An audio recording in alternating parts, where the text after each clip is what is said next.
simboliza y sintetiza esa revolución bolivariana, y por eso hay que personalizar los ataques contra Chávez.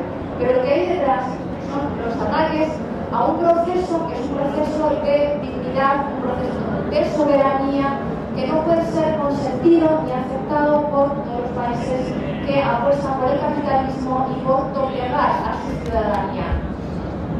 Otro elemento que os quería señalar es que los medios públicos, como os decía al principio, también están en esta misma lógica, solo que son mucho más sutiles.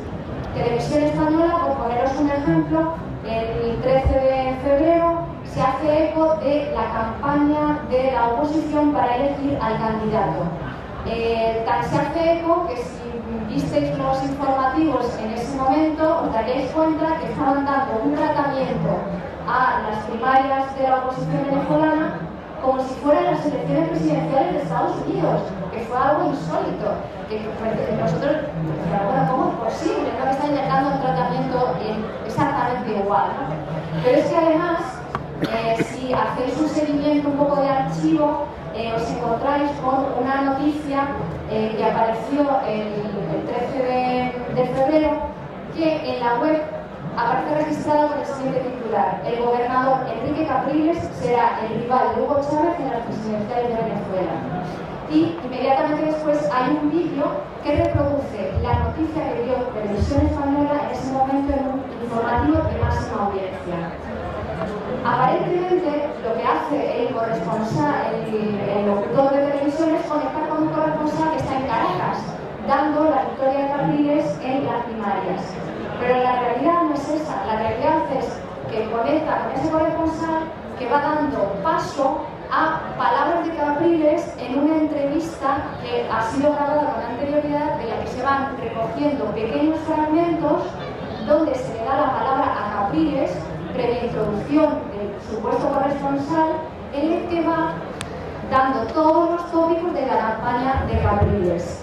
No os voy a detallar la entrevista, pero la tengo transcrita porque es de manual de manipulación, porque aparentemente es un reportaje con conexión en directo, pero la realidad es que es un spot publicitario de la campaña de Capriles, donde se recoge todos los tópicos, como os decía. Primero, la cercanía de Capriles al pueblo. Como es uno de los elementos fuertes de Hugo Chávez, Capriles aparece rodeado de gente, abrazando, con caras de niños, y el corresponsal además dice que Capriles, a pesar de que se le ha visto anteriormente en un escenario, la realidad es que Capriles la campaña la ha pasado más en la calle que en los escenarios. Palabras textuales del corresponsal. Salen las imágenes de Capriles abrazando a la gente en la calle, y después aparece la entrevista también de Capriles diciendo que él se va a ocupar de la educación en Venezuela, que no va a acabar con las misiones, que es muy importante la educación. Entonces, el siguiente tópico que recoge ese reportaje, que es muy breve, es el mantenimiento de las misiones, especialmente la de la educación. Otro tópico, el modelo de progreso brasileño. El propio locutor, el periodista, dice, bueno, pero que Capriles tiene un modelo. Y entonces el modelo de Capriles no es el modelo liberal, sino que el modelo de Capriles es lo que dice él en la entrevista, que es el modelo brasileño, que es un modelo de progreso enfocado hacia los pobres, que va a resolver el problema de la pobreza, etcétera, etcétera. No necesita decir cuál es el modelo brasileño, porque la izquierda venezolana, el pueblo venezolano, va a coincidir ya con esas palabras de Capriles. Otro de los tópicos que aparece en este reportaje, muy breve ya os digo, por eso os digo que está muy estudiado: el ejército.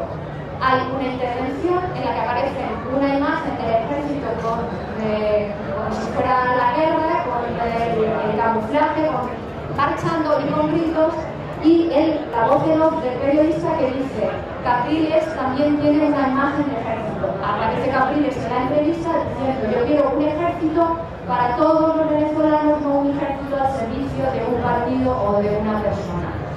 El siguiente tópico, la unidad.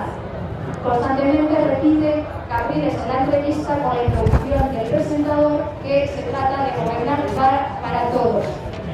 Y el último tópico que aparece ahí, de acuerdo, 2 minutos.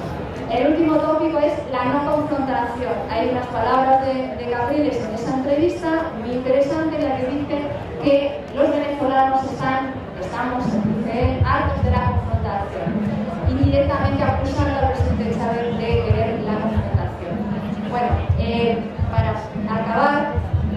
quería transmitir es que los medios de comunicación públicos forman parte también de todo ese conglomerado, aunque no tengan esos dueños explícitos, que la estrategia que hay detrás es la misma de mantener la hegemonía de un sistema, de una lógica, que ni siquiera tenemos que pensar en que construye un enemigo que sabe. La lógica de los medios es la lógica del sistema, que es la lógica del amigo-enemigo. Que las elecciones, las campañas electorales reproducen esa misma lógica para que la gente no tenga otra posibilidad que decantarse en una dirección o en otra.